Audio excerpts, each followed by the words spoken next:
रोज शंकर के मंदिर में प्रतिदिन जाने वाले को और एक और चीज अपने स्मरण में रहे, अगर शिव के मंदिर नहीं जा सकते तो अपने घर में जो शिवलिंग है उस पर जल चढ़ाओ।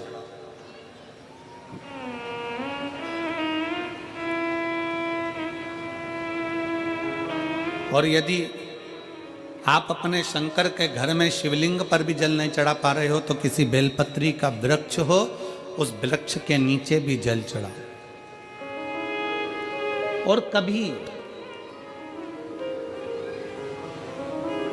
कभी मौका मिल जाए, कभी भगवान शंकर की बड़ी करुणा हो जाए, भगवान शंकर की बड़ी उदारता हो जाए, भगवान शंकर की बड़ी कृपा हो जाए, बड़ी कृपा हो जाए,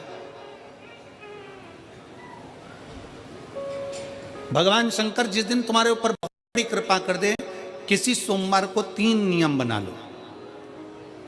जिस दिन मेरा भोले बाबा तुम पर कृपा कर दे उस दिन सोमवार का एक नियम बनाओ कि महीने का एक सोमवार मुझे ऐसा करना है, 3 नियम धारण करना है महीने के सोमवार को। पहला, सुबेरे जाकर शंकर भगवान को 1 लोटा जल चढ़ाना है।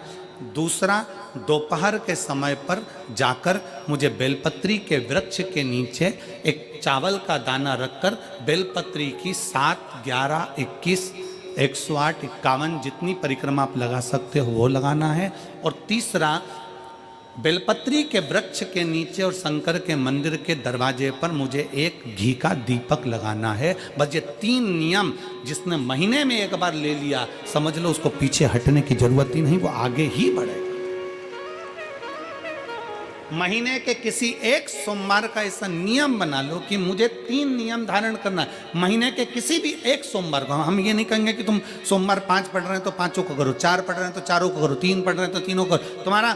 तुम तो महीने का एक सोमवार का नियम बना। और मेरी जीजियों से, मेरी बेटियों से जो विदेश में रह रही हैं, जो कहीं बाहर रह रही हैं, कहीं बड़े शहर में रह रही हैं, जो रोज मंदिर नहीं जा सकते, हर किसी महीने के एक सोमवार को भी ये नियम निर्धारण कर सकते, तो उनसे कहेंगे कि 3 महीने में एक सोमवार का नियम बना लो। 3 महीने में नहीं बना सकते तो 6 महीने में एक सोमवार का नियम बना लो। और 6 महीने में नहीं बना सकते तो 1 साल में एक सोमवार का ऐसा नियम बना लो कि मैं साल का एक सोमवार ऐसा रहूंगी कि सुबह सोमवार के दिन मंदिर में जाकर जल चढ़ाऊंगी, दोपहर में जाकर बाबा को एक अक्षत का दाना रखकर, अक्षत का मतलब है कि बाबा मेरी दिनों दिन उन्नति करना। बेलपत्री के वृक्ष के नीचे जो अक्षत रखा जाता है वो उन्नति के लिए रखा जाता है। शंकर के शिवलिंग पर जो अक्षत रखा जाता है वो रोग मुक्ति के लिए रखा जाता है। अशोक सुंदरी पर जो अक्षत रखा जाता है वो संतान प्राप्ति के लिए रखा जाता है। षडानंद कार्तिकेय की ओर जो अक्षत रखा जाता है वह हमारे बच्चों की सुख समृद्धि के लिए रखा जाता है। विनायक की ओर,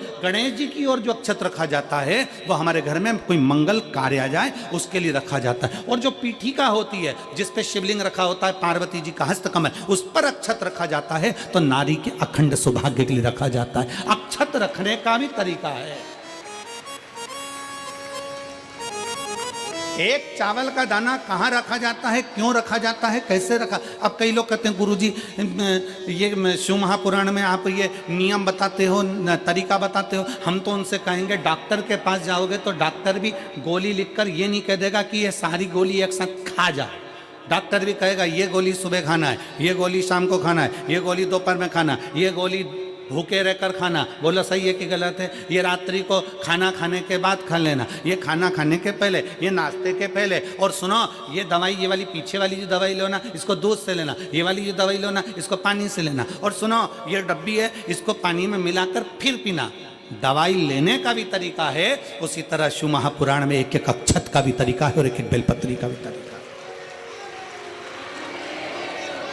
अब मान लो कई लोग कहते हैं गुरुजी आप ये तरीका बताते हो शिव पुराण के माध्यम से, कई लोगों के मन में संशय जागता है, तो अगर हम एक साथ चावल चढ़ा दे तो उसका क्या तरीका है? तो हमारा निवेदन है डॉक्टर जो दवाई ले एक ही बार में निपटा जाए, एक ही बार में खा ले। दवाई एक बार में पूरी खा गए असर नहीं करेगी, इसमें डॉक्टर का कोई दोष नहीं है। उसने तो बताया था ऐसे लेना, ऐसे लेना। और तुमने, मैं डॉक्टर साहब ने पूछा दवाई पूरी ली, शाम की दवाई भूल गई थी, सवेरे की दवाई भूल गई थी, ये दवाई भूल गई थी। डॉक्टर कहेगा हमने तो नियम बताया था, तुमने नहीं खाई तो असर कहाँ से करेगी?